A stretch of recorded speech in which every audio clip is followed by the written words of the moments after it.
So Oxford University Press is the world's authority on the English language. As part of the University of Oxford, we are committed to furthering English language teaching worldwide.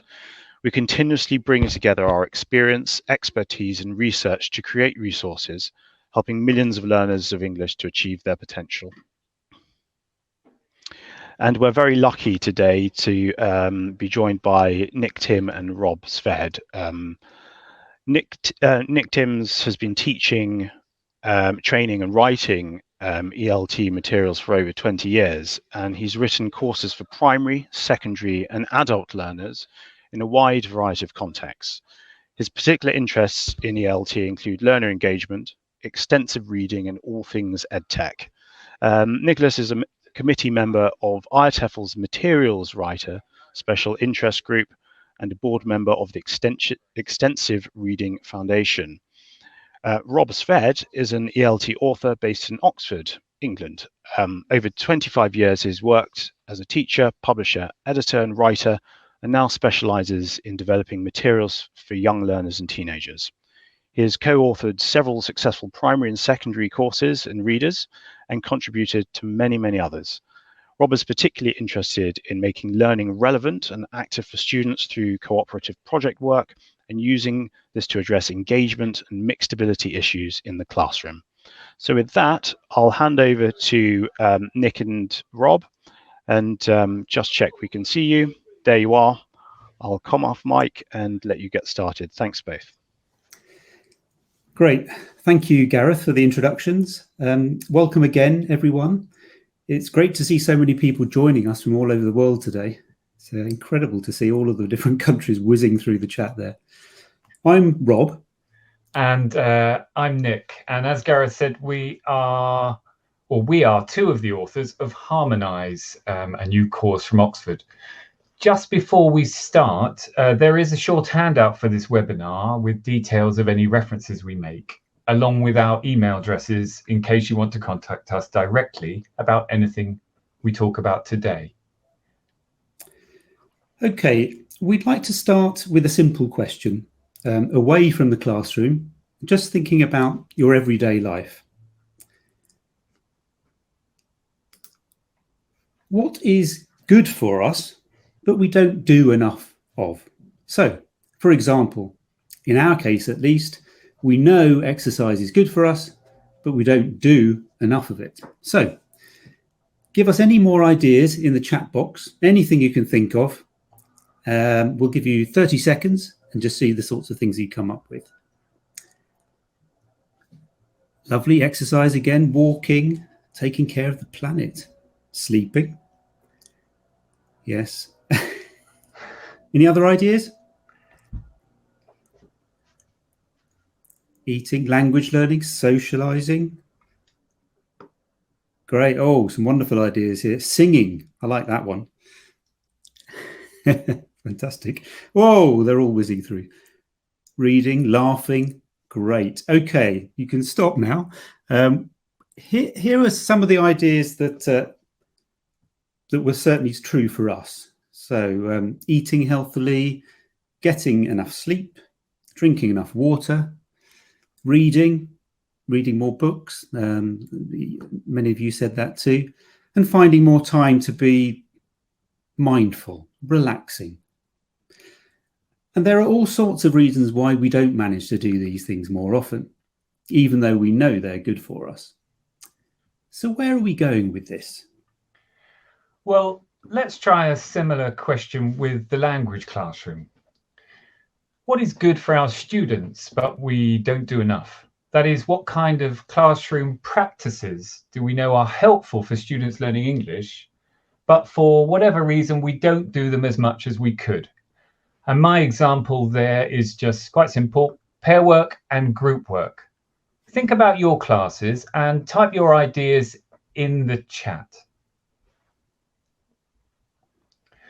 Student-centered learning, absolutely. Listening.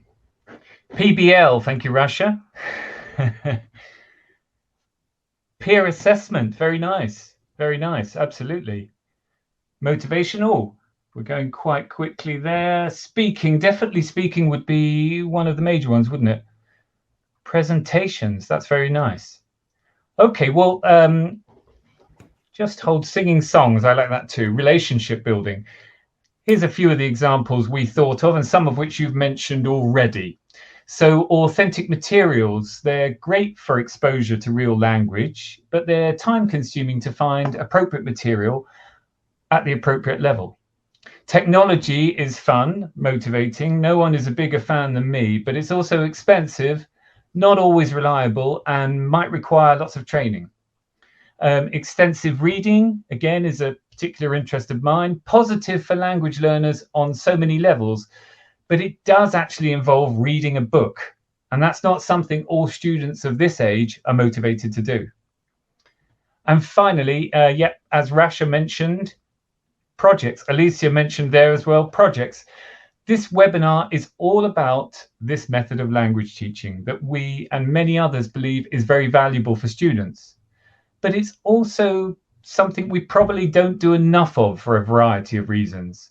And we'll explore these barriers in detail a little later. Rob's going to outline the structure of today's webinar. Okay, so we'll briefly look at what we mean by project-based learning. We'll remind ourselves of the benefits and then look at some of the barriers that stop us using project-based learning more often in the classroom. We'll talk through our approach in Harmonize, look at some examples and see how the barriers have been addressed. You may have some questions as we go along or at the end. Please write them in the Q&A or in the chat, and we'll try and answer them at the end of the session. And a reminder that there is a handout with references on the handout tab. Okay, so let's just check our understanding of what we mean by project-based learning. The definition I'm going to show you is from Nick Peachy's excellent introduction to project-based learning, which is part of Oxford's focus paper series. The focus paper is free on OUP's website, and we've included a link to it in our handout. So here's the definition. Project-based learning is a student-centered form of learning that involves students spending sustained periods of time exploring and attempting to solve real-life problems. Okay, we'd add something to this definition to broaden the type of task. So we've added or carry out personally meaningful challenges. The reason for this is that sometimes solving real-life problems can sound like a narrow definition for the focus of projects, especially for younger students. So this edition gives us a lot more room to create different types of projects that are age appropriate and relevant to the interests of, in particular, younger students. So while we're here, let's remind ourselves of a few of the benefits of project-based learning. I won't spend long on these as I think we know them already. But first, active engagement.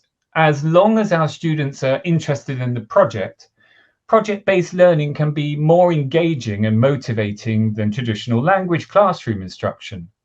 Instead of just reading about something, students are actually doing something themselves. It has real-world relevance, making learning more meaningful and further feeding that engagement and motivation. 21st Century Skills, PBL promotes critical thinking, problem solving, and through the need to collaborate, a range of other interpersonal skills such as leadership, negotiation, listening to other ideas, and so on. Autonomy, as we saw in our earlier definition, PBL is learner-centered. Making choices and decisions are a big part of project-based learning, giving students more agency in their learning and promoting autonomy skills. And there are many more. So why aren't we doing a lot more of it? Rob? Yes, why aren't we? Let's take a look at some of the barriers. The first thing to say is that there are a huge number of fun, generative projects we can do with our students. But finding a project that will cover the right part of the syllabus is a challenge. And, of course, to find a number of projects that covers the whole breadth of the syllabus is an even bigger one. And it can often be a lot of work to adapt projects to meet the needs of the syllabus. And sometimes the projects suffer because of this. Time constraints. Project-based learning inevitably takes time, and it's a challenge to allow it the time it needs alongside the syllabus requirements you may have. Project work can be unpredictable, and you may need more time than you expect. And nobody likes to leave a project incomplete. Language level. Project tasks can be difficult within the language level students have. The language required for students to do group work often becomes a barrier, especially at low levels. And as teachers, it's hard to know when to allow students to use their own language to help them complete tasks. Putting students into groups is another challenge and should be done with care. We need to understand the dynamics between different students, so we need to know them well. Mixed ability groups can work well, but everyone does need to appreciate each other's contribution. Some students can be more naturally dominating, and others may say or do very little. And while we want students to use their strengths as part of a team, we also want them to develop new skills. Project work encourages more reflection and feedback from our students, but these are difficult skills for them to develop in their first language, let alone in another language. And peer-to-peer feedback is particularly hard for students to do sensitively and constructively. And finally, finding good ways to assess project work is a challenge too. Because of the nature of the skills being developed in projects, it can feel harder to evaluate students' work. They're learning many skills beyond just those they use in the final output, but they're not always easy to assess. So, we're convinced of the benefits, but we're aware of the barriers. What did we aim to do when we started to develop Harmonize?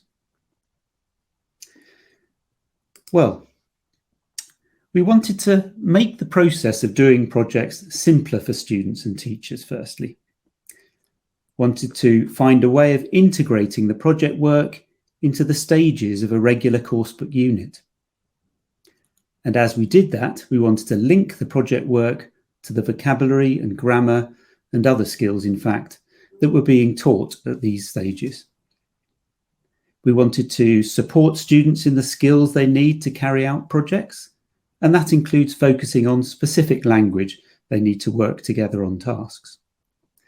And not forgetting you, the teacher, giving you the support you need for the projects to work well in class. And of course, we wanted the projects to be fun and engaging for the students and the teachers too.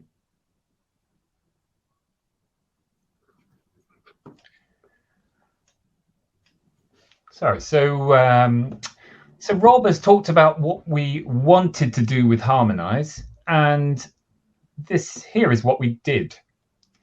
So we took a project, and for our example, we're going to use a project from Harmonize Students Book 1, create and present a musical band. I'm sure that any of you that do projects have done this before. We broke down that project into 5 different stages, and we called them project builders. We also knew we would need a final stage for students to bring together this work they've done in the 5 project builders and produce a final output. So far, so what? Nothing sounds unusual here. We break down all projects into stages, whether they're in the language classroom or in our day-to-day lives. So the difference in Harmonize lies in our project builders. Let's look at these in a little more detail. So very simply, a project builder is a 10 to 15 minute activity. So they're short activities with just 1 or 2 stages. They're designed to be completed by 3 to 4 students, groups of 3 to 4 students. However, instead of these activities appearing in one group at the end of the unit, or even at the end of the book, they occur at the end of the lessons in each unit. That's the important one. Each project builder is also closely related to the topic of the lesson, and each project builder practices the language, such as the grammar or vocabulary, taught in the corresponding lesson. Finally, every project builder has an output that contributes to the overall project. So that means in every project builder, students produce something that advances the aims of the project overall. So in short, the project builders build the project lesson by lesson, so that by the end of the unit, groups have all the information they need to show their work in some form to the class. So I'll just recap on those again. Project builders are short activities. They're done in groups of 3 to 4 students. They occur at the end of a lesson, not at the end of the unit, not at the end of the book. They're very closely related to the topic of that lesson.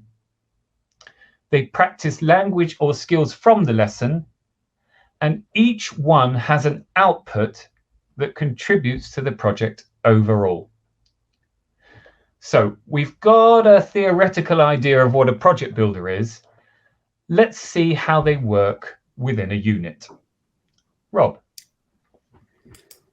Okay, so on the screen now you can see the first lesson of Unit 7 from Harmonize 1. As you can probably tell, it's all about music. At the top of the left-hand page, you can see the unit objectives. Let's have a closer look at that. So the project is the first thing we see. And the project is create and present a musical band. We then list the 5 stages, the project builders. They're blurred out here for the moment. That's not a problem with your eyes, but we'll talk about those later.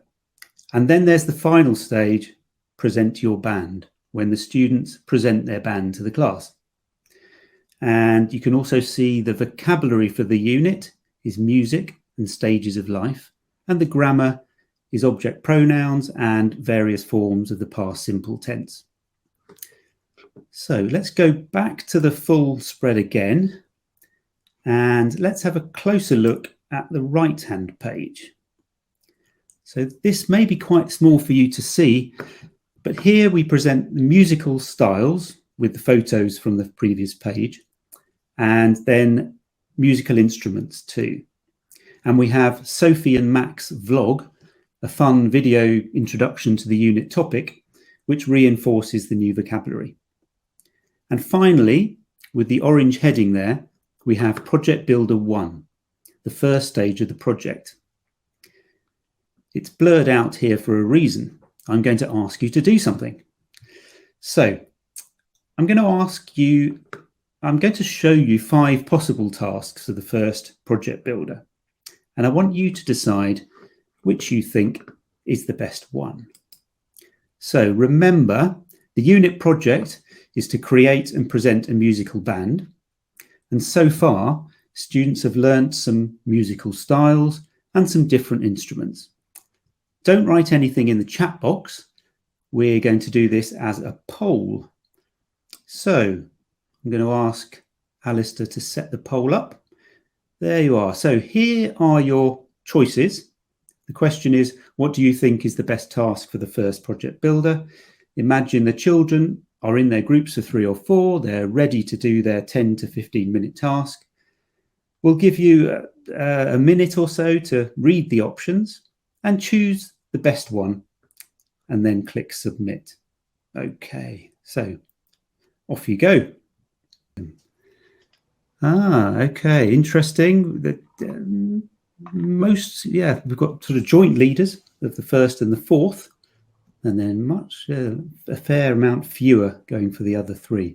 Okay, let's have a quick look at all 5 of those. So these were the 5 choices. So the first one, share your favourite types of music. This is a simple speaking task for students, and a great one too, to share their own tastes in music. But there's no clear output here that can contribute to the project. It's also quite a short task. And then B and C, not so many of you voted for those two. They are quite substantial tasks and clearly feel better for further into the project. And you could argue that C is of limited language value if done on its own. And D and E could both work, we think. They both have clear outputs that are relevant to the overall project. So let's have a look at what we chose to be our first project builder. So we opted for this. This was option D, which I think just won your poll. Do you agree with us? Yep, edged it out with 39 to 38%. So yes, well done to everyone who selected that one. So decide on a type of music and a name for your band. It combines the language of the lesson with a fun, creative task, which moves students on from the lesson and sets up the project well, we think. As you can see from the speech bubbles, the students are given some models for how to talk about their preferences for types of music and to share their ideas. Students also think of the people in the band, their names and what they play. And we then give them some ideas of how to create a band name, which should be a really fun task for them. By the end of the project builder, each group has a musical style, they know the role of everyone in the band, and they have a name. So let's have a look at another example. What do students do in the next lesson? Nick? Okay, so I'm going to show you the second spread from the same unit. And the topic is pop stars before they were famous. And part of the lesson involves students matching musicians to facts about their lives before they became well known. Okay, so let's try one together. Nice and simple. I'm going to give you a clue that this is female, mainly because polls only have a limited number of options. So this musician grew up on her parents' farm. The farm grew and sold Christmas trees. Alistair, can you throw up a poll? Good. We have an early lead for Miss Swift.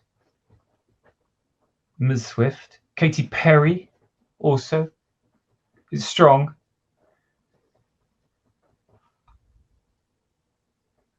I'm impressed by people who know who Lizzo is. I'm not her demographic, but she's very good.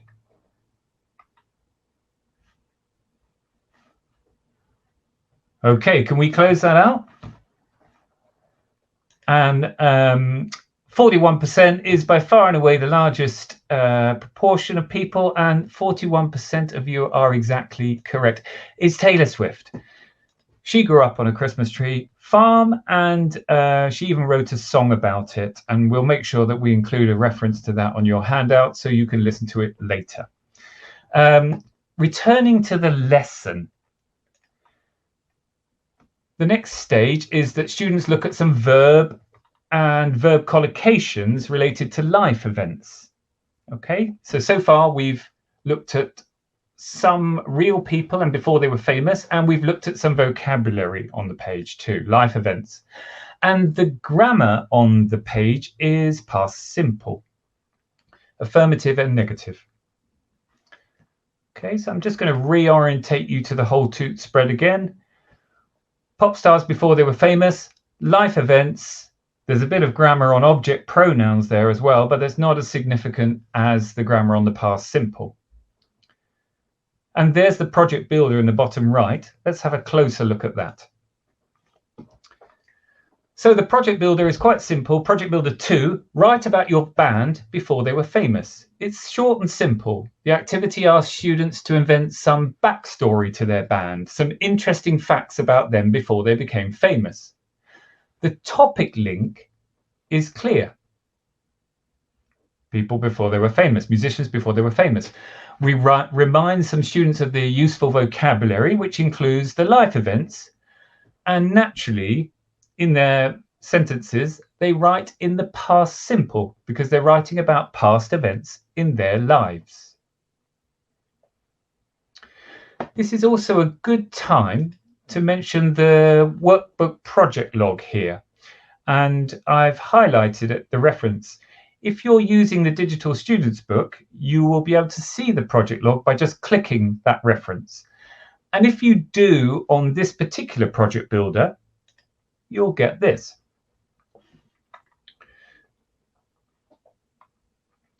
The project log is a simple framework here for students to record the sentences they invented about their band's backstory.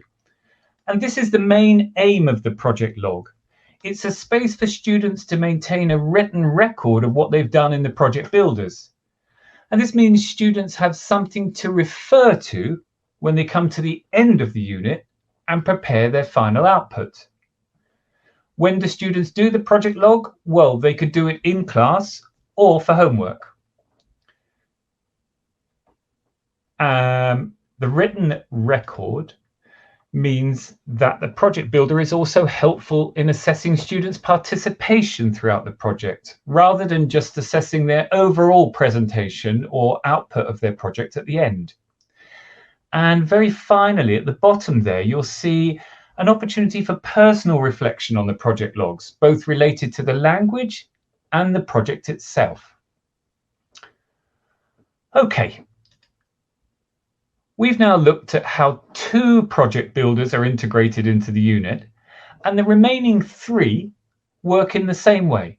Each one a 10 to 15 minute activity occurring at the end of a lesson and practicing the language taught in the lesson. And each project builder, remember, has an output that contributes to the overall project. So the final output for this project is for each group to present their band in a role play to the class. And this is where we move on to the final stage of the projects in Harmonize. And these happen at the end of each unit. Rob. So, this is the final lesson of the unit. We wanted to make sure this was not just an output stage for the project, but was much more than that. So it's really an integrated skills lesson, which always includes a listening task, video content, and usually some writing too. As you can see, the lesson is clearly staged. Let's look at each of those stages. So firstly, students share and review. So in their groups, the students are reminded of the material and ideas that they should now have from the 5 project builders. And as you can see, they're reminded to refer to their project logs too. Then students have a decide stage. In this case, they agree what information they will include when they present their band. And then next, the students create a role card for themselves and write questions to ask other groups. As you can see, there is a project skills section here, which supports students in this task. And there's a video called Project Coach that is full of confidence building tips to help students further. We'd like to show you part of one of the Project Coach videos at this point. This is actually from the previous unit where students are given some support on making their own videos. So.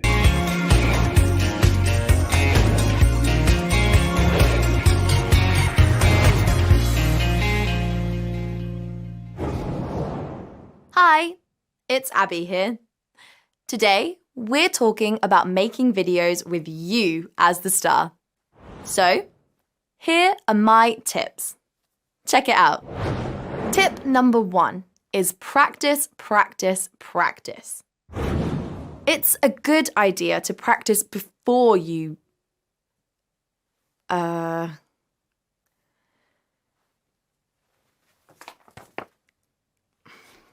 before you record your video. See? Practice. Then you don't forget your words. Okay, tip number 2. Look at the camera. Right. Don't read from a piece of paper. Speak without reading. Look at the camera. Now, tip number 3. Stay close to the microphone. Not here. Not here. Here. You can hear me here.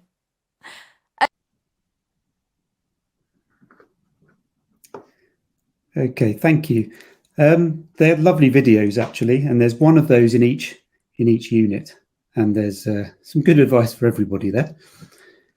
So going back to the stages of the project spread, the next stage is the prepare stage.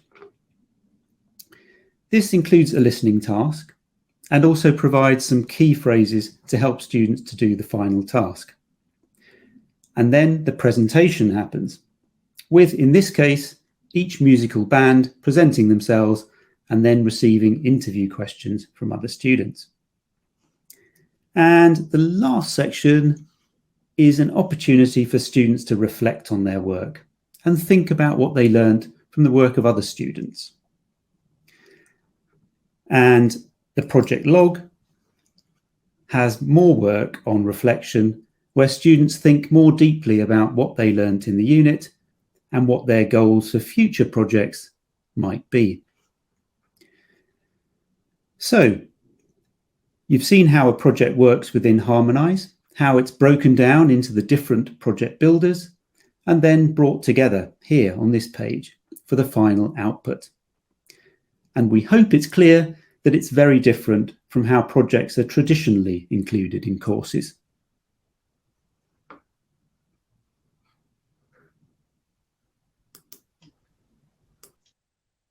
Unmute.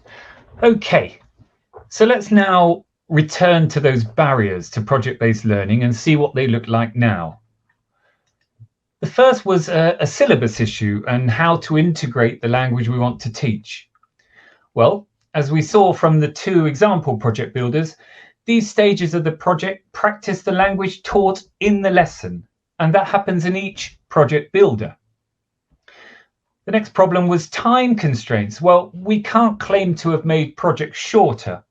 However, breaking down the project into stages or project builders that occur throughout the unit makes the project more manageable and more predictable in terms of the time it will take. It also means that for the final stage of the project, the students are already well prepared. The problem of language required to complete the project, well, we think this is always going to be a problem at lower levels, and one that teachers will always use their expertise to manage. But the increased space to develop projects throughout the unit has allowed us to give far more supporting language than if, say, the whole project were restricted to a page or 2 at the end of the unit. Dynamics. Again, more space throughout the book has allowed us to focus on aspects such as group strengths, contribution, empathy building through the project skills, and as you saw, the project coach videos. And reflection and feedback, we saw that the project log gives considerable opportunities for reflection on the project, both throughout the process and more deeply at the very end of the project.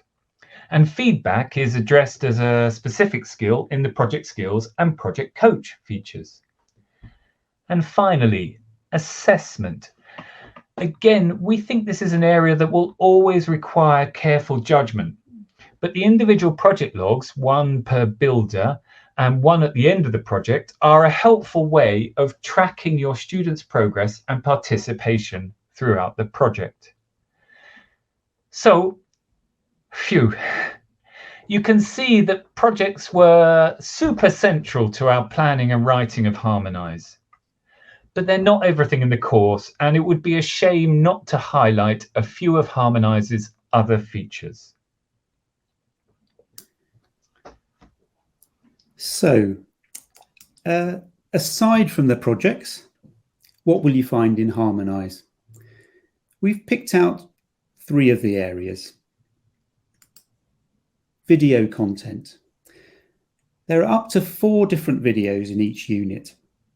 As I mentioned earlier, there is a vlog as an introduction to each unit topic. There are video skills lessons that focus on listening skills through the types of videos that students of this age typically watch. In the speaking lessons, video stories featuring recurring characters provide the models for functional language. And, as you have seen, we have the Project Coach videos too. And then there's mediation. Mediation activities are an integral part of the course. Students learn to facilitate communication between people.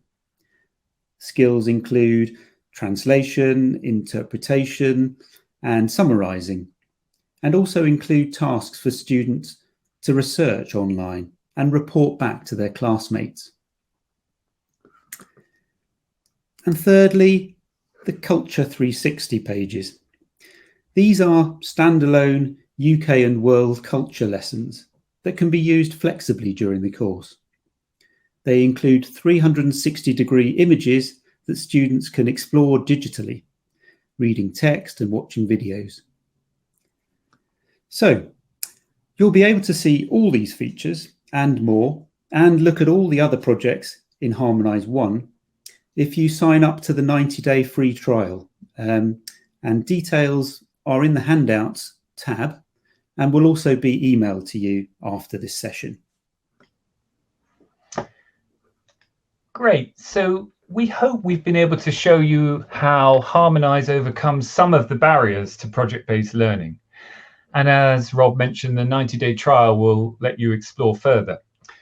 Now it's time for some questions, and Alistair and Gareth have been selecting some of these, but if you have any more, feel free to type them in the Q&A poll. Yeah. So Rob, shall we select a question up here? Elsbeth F asks, we use solutions books at school. What's the difference between this and solutions? Nick? Okay, well, Solutions and is an excellent course, and in fact, the main author wrote one of the levels, Harmonize 3, of this course. I think Solutions is a less project-focused course, quite simply. However, they're both 6-level courses, and they both cover the CEFR across the same range. So I think really the best way to do is investigate Harmonize 1 and compare it to your Solutions Elementary, and you'll see the best differences there. And it's only for you to judge what's suitable for your classes. Okay, there's a question here about the number of project builders from Karen Louise. Why 5 project builders? Could you do a condensed version of 3 stages? I think it's worth pointing out that we've tried to make the projects as flexible to use as possible. So the project builders do stand alone as activities, and you could not do all of them, still do the final task. You could do 2 or 3 of the project builders and not do the final output, depending on what your time limitations are. So there's a lot of flexibility there, and by no means will you have to do project builders 1, 2, 3, and 4, and then 5, and then the final output in order to progress with the course. Yeah. So I think there's a lot of flexibility there. But the reason for us having 5 project builders is because obviously over a unit, there are at least 5 lessons. And we wanted to try and attach a project builder to each lesson such that the project continually built throughout the unit. To avoid that end of the unit, let's do a project, gone are 6 lessons. I hope that answers you. Elspeth asks, for which grade levels can the Harmonize books be used? Well, as you can see there, Elspeth, it runs from A1, a starter level, right up to B2 there. And that's how they're categorized in CEFR. Marika asks, how many projects are there in every unit? Marika, there's just one in every unit, and there are 8 units in a book, and that means there are 8 units, 8 projects overall. And it's probably worth saying that, you know, it's not necessarily, we're not expecting that you would necessarily do every single project. You know, it's very difficult to hit the target taste of everybody. Rob.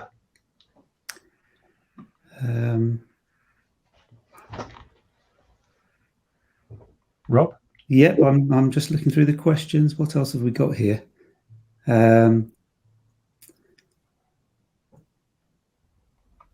a nice question from Aeva there. I'm a little worried about the performance of project work by my students. And Aeva, I would, sorry if I'm pronouncing your name wrongly. Yes, I mean, that's really the whole single purpose of this talk, is to say that project work isn't always the easiest thing to do. Like, you know, exercise and eating healthily, quite frankly. But it's very, very beneficial to students. So, yeah, you would be worried. And it's a little less predictable than other traditional forms of classroom teaching. But in short, that's why we wrote Harmonize. We wanted to make it simpler. And we think we've achieved that. And there's a question here, in what way is Harmonize 1 different from Harmonize 5? Are they different language levels? Yes, I mean, Harmonize 5 is, I mean, it's the 6 levels of content. So Harmonize 5 does have a fairly high level of language.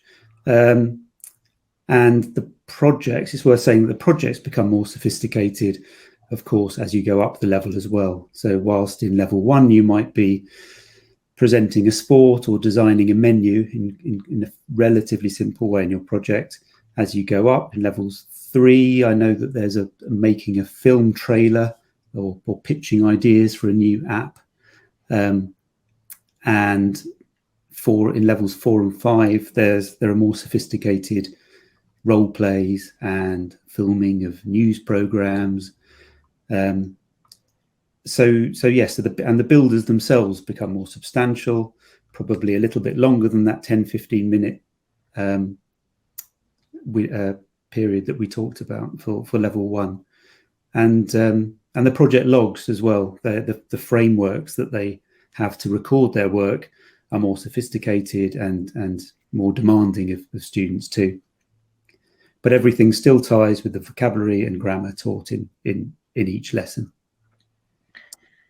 Yeah, several people have asked about age range here. We're talking about secondary students here. So although the very end of upper primary would probably touch over starter too.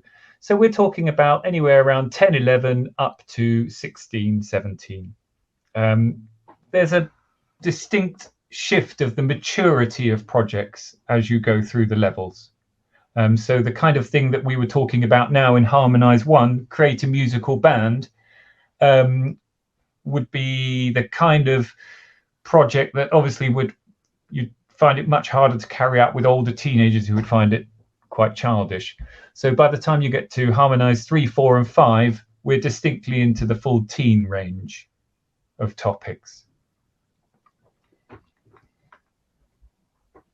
Any option of project builders for C1, C2 students? Well, you know, if it was a real hit, Ala, then yes, there may be an advanced level published.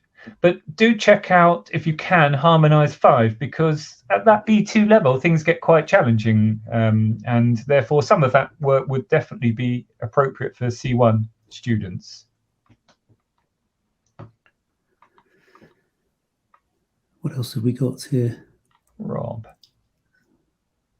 Yes, that's nice. Inga. Inga there asks about, does Harmonize offer any grid or rubric for evaluation of the outcome of projects? Inga, there is quite a considerable amount of work on assessment for learning within the teacher's book of the course. We didn't go into it in this presentation because we thought it was outside of the area. So if you can get access to that material, it's very worth looking at.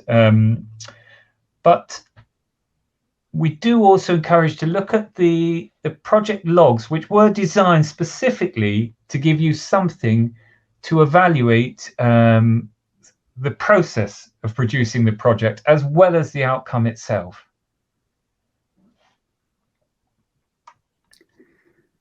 There's another question here saying, can project-based learning work with low-level students? And I think our answer there is very much yes. At all levels, right from starter to level 5, each unit has the project builders and the project woven into it. And whilst the projects are quite simple at the lower levels, they are definitely there, and we need to. I mean, the language that they need to use for the group work can be demanding. I mean, there's as I mentioned earlier, there is a possibility that you allow a little bit more L1 use whilst they're working in their groups. But we think that certainly the starter level and the level 1 and 2 work really well with their projects. And for the main part, they are expected to speak in English, and they will be producing some lovely project work by the end of it. Good. A couple of quick questions. Any extra support for teachers in the teacher's book? Absolutely. Extra information on how to better work with each project builder? Absolutely. There are step-by-step suggestions for each project builder, along with timing and suggestions of how you might set it up. But do remember, Elaine, that these are simple tasks in the main. I mean, certainly at the very lower levels, they're not super complex necessarily. So in many ways, they would be just a parallel to a simple grammar activity you saw with the writing of sentences about your band before they were famous. Essentially, that's a semi-controlled writing exercise, practicing the past simple, affirmative or negative. And if you saw the next project builder, you would see that that is a similar task about inventing interview questions for your band, and that practices questions. So in a sense, yes, that support is there, but we hope that we've written things simply enough for you to execute it through your skill. There was another question here that is the killer one. Angelina C. Any suggestions on how to motivate students who are not too keen on doing projects? Well, that's the big $1 zillion. It's like any suggestion of how to motivate students who are not too keen on coming to class. But you're absolutely right. Some students have a real aversion to it. And I think probably I mean, you know that a lot of the general motivation tactics for students are going to apply to projects as well as anything else. But we do think that when you split this work across a unit, such that you're doing in 15-minute slots, as opposed to having to do all of those activities before doing an output, we do think the whole thing becomes a lot more palatable for students. It becomes a lot more bite-sized, and you're returning to a little bit of a project every lesson or every few lessons, rather than, as I said, setting aside a week's work for the project where a student might dread it altogether. So we do think we've made it more manageable. And I think our feeling is that project work is more likely to motivate students than not motivate than not. And in fact, the kind of work they're doing in groups, in different stages, practicing different skills, it should be a real way of creating a variety of dynamics in the classroom and a variety and motivating them more. So we're hopeful that it will help with motivation rather than hinder. Good. And there's a nice question maybe there at the end from somebody I saw that said, how long have you been working on Harmonize? And we were doing the research for Harmonize in February 2020 in various countries.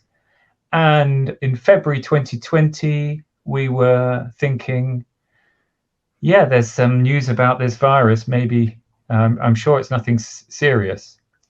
And then 1 month later, we're all locked at home, and we wrote this course and worked with our editors, who were all suddenly out of the office, out of their normal workplaces, and we wrote it all together over lockdown. And those 2 to 3 years since then, and we finished it about a year ago. It takes about almost a year to get published. There is a lot more behind the scenes than just a book.